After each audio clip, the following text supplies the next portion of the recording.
बिस्मिल्लाहिर्रहमानिर्रहीम। अस्सलाम वालेकुम मेरे तमाम बहनों और भाइयों, इंशाल्लाह आप ठीक ठाक होंगे। आज मैं बनाने जा रही हूँ बहुत ही स्पेशल मटन कढ़ाई, नमकीन मटन कढ़ाई, जो इंशाल्लाह आप सबको बहुत पसंद आएगा। तो क्योंकि ईद के दिनों में, कुर्बानी के दिनों में जब हम मसाले वाले खाने खा खा कर उकता जाते हैं तो फिर दिल करता है कि कुछ अलग हो जो बहुत ही स्पेशल भी हो।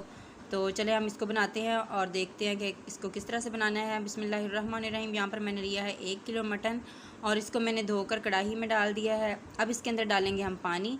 तो मैंने यहाँ पर 1 गिलास पानी लिया है और अगर बाद में ज़रूरत पड़ी तो इसमें हम पानी और भी डाल लेंगे।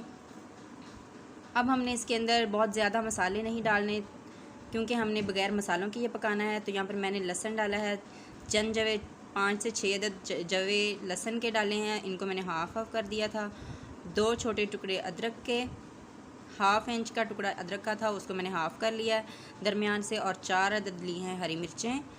2 प्याज हैं, इनको मैंने सिर्फ 4 स्लाइसेस में काट लिया है। तो आप गोश्त में इस तरह से प्याज काट के डालेंगे तो बहुत जल्दी गल भी जाता है और घुल जाता है। तो यहाँ पर मैंने लिए हैं 2 अदद टमाटर, इनको मैंने बीच में से, दरमियान में से हाफ़ करके इसके अंदर शामिल कर दिया है और 1 चम्मच नमक का डाला है। अब हमने इन सब चीज़ों को मिक्स कर देना है और अब इसके ऊपर लगा देंगे ढक्कन और इसको हमने धीमी आंच पे पकने देना है। तो दरमियानी आंच पे इसको पकने के लिए छोड़ देते हैं। तो यहाँ पर मैंने इसको तकरीबन 20 से 25 मिनट तक स्लो आंच पे इसको पकाया है। तो ये तकरीबन हमारा जो मटन है बिल्कुल गल चुका है। अब जो टमाटर थे उनको हमने, जो छिलके हैं टमाटर के, उसको हमने साइड से निकाल लेना है। तो तकरीबन जो हमारा मटन है वो रेडी हो चुका है। तो आप इस तरह से ये कुर्बानी के दिनों में बनाएं, इंशाल्लाह बहुत पसंद आएगा सबको। तो ये गल भी चुका है बहुत अच्छे से।